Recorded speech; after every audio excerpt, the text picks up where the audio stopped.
Happy Sunday po sa ating lahat. Ako si Benison Estareja.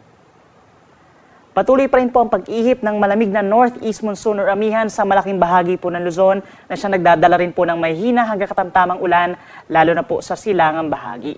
Samantala, based sa ating latest satellite animation, meron pa rin po minsang malalakas na ulan in many areas of southern Luzon, Visayas at ihilagang bahagi ng Mindanao. Dulot naman niya ng shear line o yung linya kung saan nagtatagpo ang malamig na hangin na northeast monsoon at mainit na hangin galing sa Pacific Ocean. Samantala, kung mapapansin po nila, itong low pressure area sa may silangan ng Mindanao ay tuluyan ng nalusaw or naging shallow circulation na lamang po. So, ibig sabihin, hindi na ito makaka-apekto directly sa ating kalupaan at naging cloud cluster na lamang po ito na siyang hindi naman nalalapit dito sa malaking bahagi po ng Visayas. Pero, bagamat wala tayong inaasahang bagyo na papasok ng ating area of responsibility in the next 2 to 3 days, meron tayong namataan po na cloud cluster or kumpul ng ulap dito sa may Solusi at maging dito rin po sa may silangan ng Luzon. Wala sa mga ito nakikita natin na magiging bagyo, subalit itong nasa may Solusi, possible na mag-iisang low pressure area sa loob ng 2 hanggang 3 araw at magpapaulan dito sa malaking bahagi ng Southern Luzon, western section of Visayas, and western portions of Mindanao.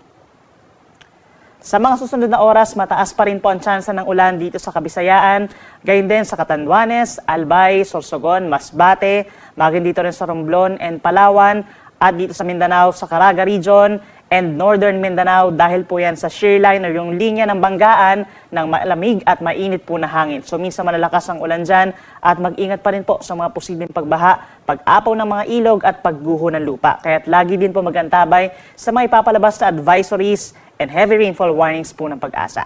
Dito sa may silangang parte pa ng Luzon, Cagayan Valley, Apayao, Quezon, and Aurora, asahan pa rin po ang makulimlim na panahon sa mga susunod na oras at aasahan din po ang mahihinang ulan dulot naman ng northeast monsoon.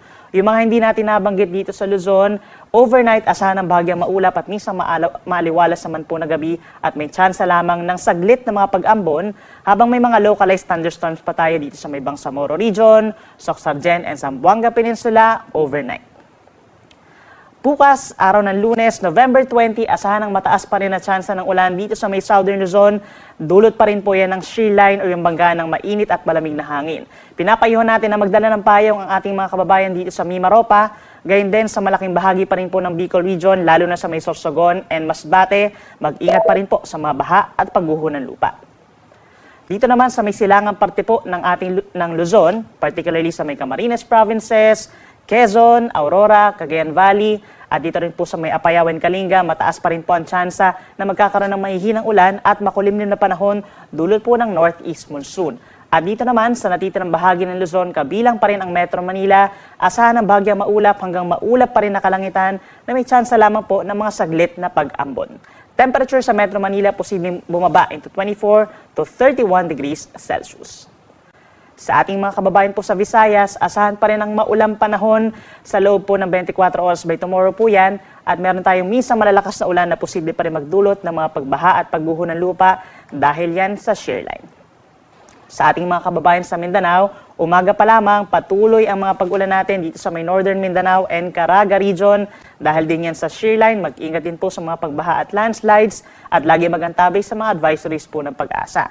For the rest of Mindanao, bahagyang maulap hanggang maulap ang kalangitan, nasasamahan ng mga pag-ulan umaga pa lamang dito po sa bahagi ng Zamboanga del Norte, Davao de Oro and Davao Oriental habang may mga localized thunderstorms pa sa ilang bahagi ng Mindanao sa tanghali hanggang sa gabi.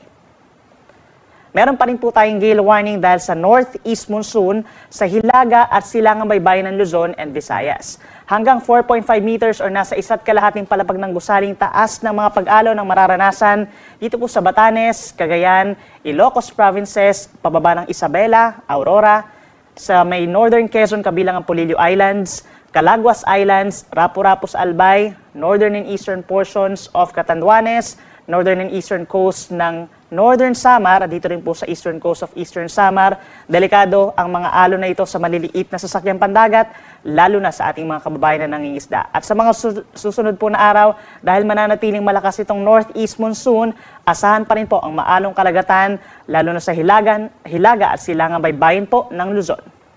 Kaya muna ang latest mula dito sa Weather Forecasting Center ng Pag-asa. Ako muli si Benison Estareja.